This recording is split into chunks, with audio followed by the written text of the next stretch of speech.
الرحيم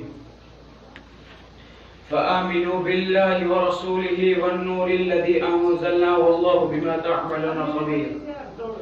تمام قسم کی تعریف اللہ تعالیٰ کے لیے جس نے ہمیں اس کانفرنس میں بیٹھنے کی توفیق عطا فرمائی.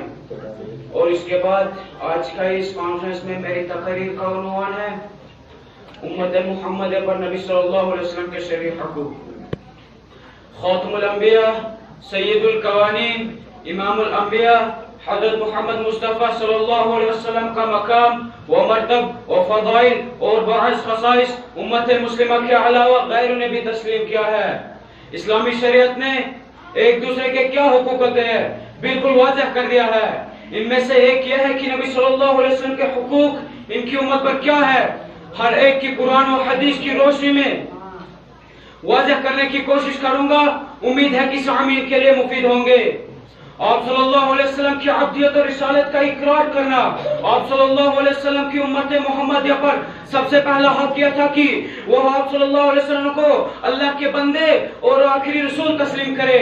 حالانکہ ہر مسلمان کلمہ شہادت کا اقرار کرتے ہوئے یہ کہتا ہے کہ اللہ تعالیٰ کے سوا کوئی حقیقی معبود نہیں اور محمد صلی اللہ علیہ وسلم اللہ کے بندے اور اس کے رسول ہے.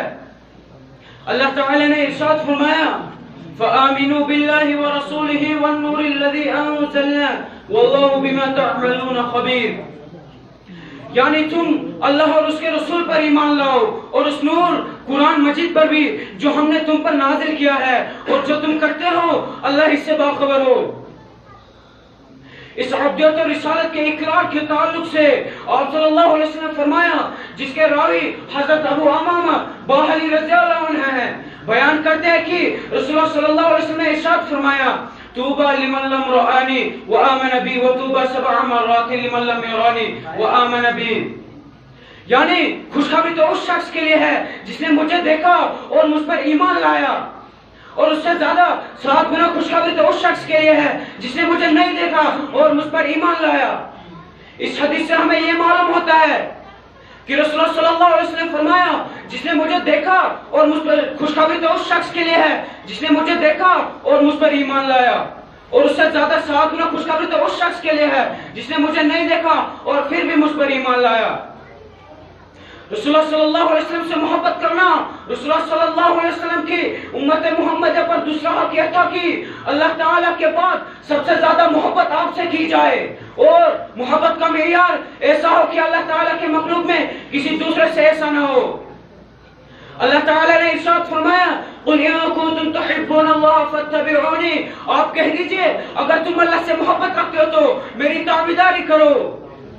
اپنی محبت کے تعلق سے رسول اللہ صلی اللہ علیہ وسلم نے ارشاد فرمایا لا يؤمن احدكم حتى يكون احب اليه من والده ووالده والناس اجمعين. یعنی تم میں سے کوئی مومن نہیں ہو سکتا یہاں تک کہ اپنی اولاد اپنے والد اور دیگر تمام لوگوں کی نسبت مجھ سے زیادہ محبت کرے. دوسری جگہ اللہ تعالیٰ نے ارشاد فرمایا ان اللہ وملائکتہ یصلون علی النبی یا ایہا الذین آمنوا صلوا علیہ وسلموا تسلیما. بے شک اللہ تعالیٰ فرشتوں کے سامنے نبی کی تعریف کرتا ہے اور فرشتے اس نبی پر درود بھیجتے ہیں. اے ایمان والو تم بھی ان پر درود بھیجو اور خوب سلام بھیجتے رہو. آخر میں اللہ تعالیٰ سے دعا کرتا ہوں کہ اللہ تعالیٰ ہمیں سننے اور کہنے سے زیادہ عمل کرنے کی توفیق عطا فرمائے.